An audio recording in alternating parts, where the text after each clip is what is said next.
for another set of people in another generation. The owner of the platform will always make money than just the talent. So strive to be a platform and a systems person rather than just a talent person. How do you build a system around your talent, around your value proposition?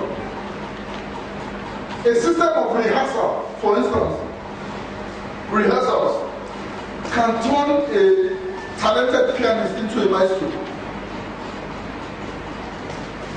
A business requires systems. Do you understand what I'm saying? To move from being a runsman to what? An entrepreneur. Let me tell you this. Countries, please don't be offended. Countries that sell land will end up going into slavery to work for countries that sell systems. Countries that sell crude oil. You're understanding it now. We end up going into slavery to work for countries that sell what? Systems. Why would Israel, a landlocked country with no natural resources, be telling us that they are selling us anti-terrorism systems? This is the invoice from Orel and Daughters Incorporated. Even if it is 2.5, send him what? An invoice. He won't try it again. Once you send him an invoice and he sees incorporated there, he knows that the game has changed. Do you understand what I'm saying? But before you can send him an invoice, have you built a system of development around your talent? A system of development means reading the right books, positioning yourself to meet the right people, going to the right places over a space of time. Listen, they say anything you devote 40,000 hours or thereabouts, you become an authority, right?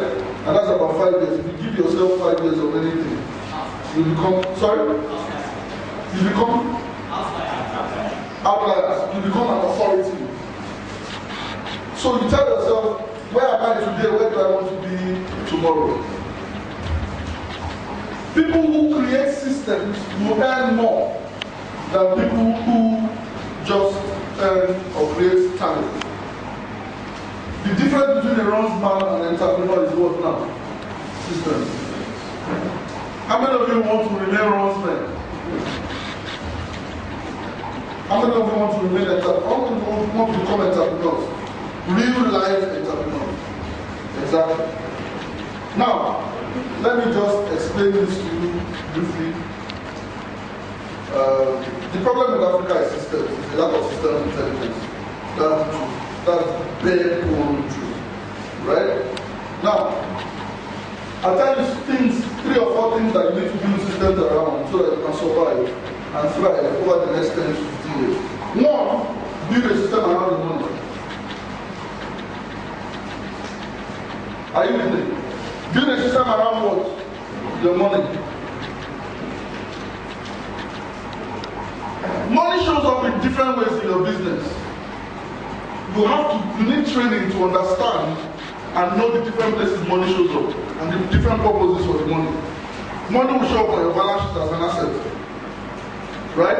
Assets are what you own, sorry. It will show up as a liability. Liabilities are what you owe. Money will show up as cash. Working capital for the day-to-day running of the business. Money will show up as profit. Money will show up as revenue. Money will show up as operating expenses. Money will show up as cost of sales. It's not all the money that you can touch anyhow. Do you understand what I'm saying? Are you with me? It's not all the money that you can do what? Touch anyhow. So, what are the best ways? CEO, pay yourself a salary and leave the rest. Are you with me? Because this is where fight starts now. You got to make the account and say, sorry for me, 100K. Quickly give me 10K. Quickly, every time, quickly, I will return. You don't return it. You are killing the working, you are eating the working capital of the business. And this is something we experience even in supposedly big businesses. Because they have grown big, but they are still one-man businesses. They have grown large in terms of asset size, but they are still runsmen. Pay yourself a salary and carry your eyes away from the rest of the money. It's not your own. Once your brain is programmed to tell yourself that even though I own this business, it's not my own, then your employees start taking you seriously. Let me tell you a secret. If you are the kind of CEO who says, give me, quickly give me, your accountant knows the day, one day he starts to quickly give himself. Yes. If you don't build controls or systems around the execution of the finance, he said, quickly give me. The disburser, who is supposed to be a check, when he says, you are just to say it's for MD. One day, he says for MD. He will start quickly giving himself. When the auditors come, you, the CEO, don't want to shout. He doesn't want to shout. So you have they call it a gentleman's agreement.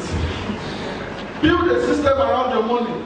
This system is sustained by discipline. See, we are saying the same thing. Because the principles are the same. If you do not have a savings culture as of today, you are going to end up poor. I'm sorry, it sounds long, but it's true.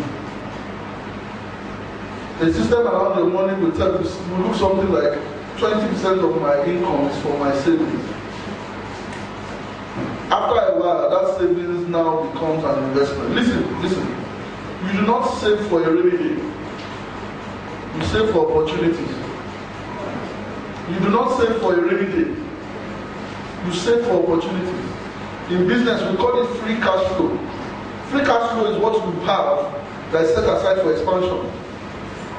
Do you understand? Because opportunities like the next boss is coming. It's coming. And it only favors who? Be prepared. So you save for what? Opportunities.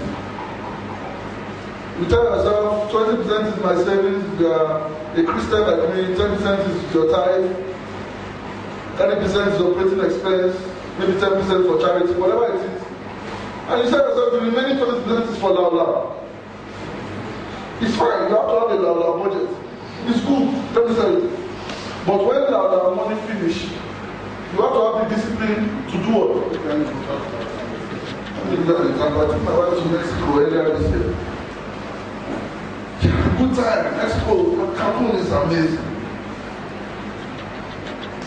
You know, I was watching my account and they were debiting me. No problem. From Cancun, I took her to Los Angeles. Beautiful. Now, when we were in LA, the tour driver now stopped in front of Louis Vuitton.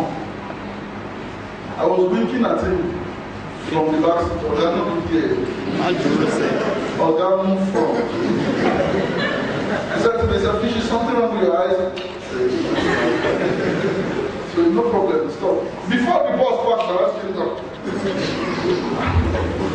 So I went outside, stood in front of Louis Vuitton. I did not enter. They are laughing. It's self-respect now. After I was also they were looking at this big bulky man standing outside, so I entered. As I entered, they were already selling the product. Frenchman looked at the bag. Said, "This one, beautiful." Now, very well trained guy in business, you must know your customer and your consumer. There's a difference. They are not the same person. Hello, they are not the same person. Are you with me? The customer is the one who, the consumer is the end user. The customer is the one that is the maker. The one who controls the buying decision. You know, seriously, you do not sell baby food to babies. Are you with me? The baby is the end user, the mother is the customer. So you must know your customer. So the guy was selling to my wife. Immediately he saw me coming, he just shifted attention. I said, "Oh boy, well-trained guy." He stopped selling to her, he started selling to me. I said, "Okay, I need a better bag." And then he said, "How much?" So I said, "Okay, in German direct, how much is the bag? What's that?" He said, "Just $2,000. My wife said she doesn't like it. I said, "The point as I am, I started to stammer." I said,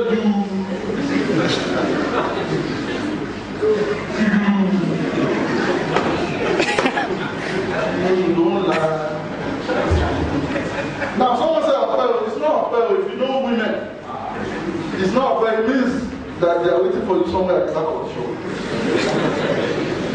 So the guy now took her to the back of the shop.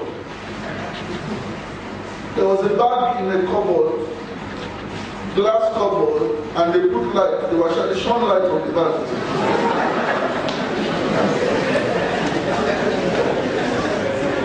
She said, hey! Okay, what's that? I said, this one, Beyonce was here. I said, she's married to Jay.